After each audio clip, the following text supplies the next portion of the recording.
Why didn't Dave Filoni include the Son of Dathomir story arc in the Clone Wars Season 7? Well, Corey Van Dyke recently tweeted out, "I can't stop thinking about how incredible this would have been to see on screen. Mace versus Maul, Dooku and Maul meeting, and so much more. How this didn't get animated is beyond me. Hashtag the Clone Wars." And certainly the arc did include much more. Remember, it included an epic dark side battle, including Grievous, Dooku, Sidious versus Maul and Mother Talzin. It's just an epic comic book story, and I highly recommend you read it for the first time or revisit it before the Siege of Mandalore. And I would have absolutely loved to see the Son of Dathomir story arc in the Clone Wars Season 7. I don't think that it should have replaced the Martez sisters and Ahsoka on Coruscant, but I do think it could have been one more really important arc, and bring the total of episodes up to 16, which is a bit more respectable. Then the Clone Wars Season 7 would really bring to an end Maul, Rex, and Ahsoka's stories at this point in time. Not to mention, only so many people are going to read this comic, so bringing it to animation would bring it to a wider audience and would also give one of our main villains, Maul, a little more story leading into the Siege of Mandalore. But unfortunately, I think when it comes down to it, Dave Filoni was just too busy. He had to select 12 episodes, and this is what we're getting. Remember, during this time, he's been directing and producing The Mandalorian, he's been directing and producing The Clone Wars,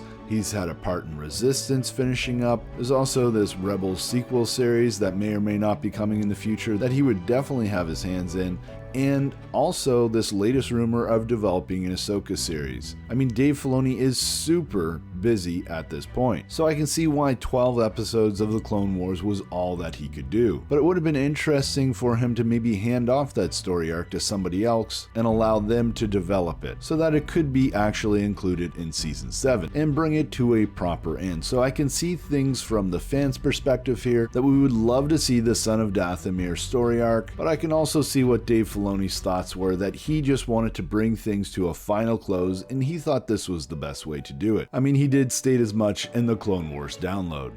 Each story arc in the last 12 episodes gives you an important piece of the end of the war. The clones' perspective, Ahsoka's perspective, and then the finale, which brings both of those two together. Because in the end, the Clone Wars to me is about Ahsoka and Rex. So love it or hate it, Filoni felt like wrapping up Ahsoka and Rex's story was the most important part of Season 7 of the Clone Wars. Obi-Wan and Anakin obviously are a big part of the movies, and Darth Maul's Son of Dathomir, well, it is in the comics. And as epic as it would have been to be included in Season 7, at least we have that story to refer to. Again, if you haven't already checked it out, make sure you do so, and if you haven't in a while, I'd definitely revisit it. But hey, Star Wars fans, I'm going to have linked here in the end card some of the things Dave Filoni was saying about the ending of the Clone Wars, so check out this video. And as always, I'm Mike, thanks for watching, and may the Force be with you.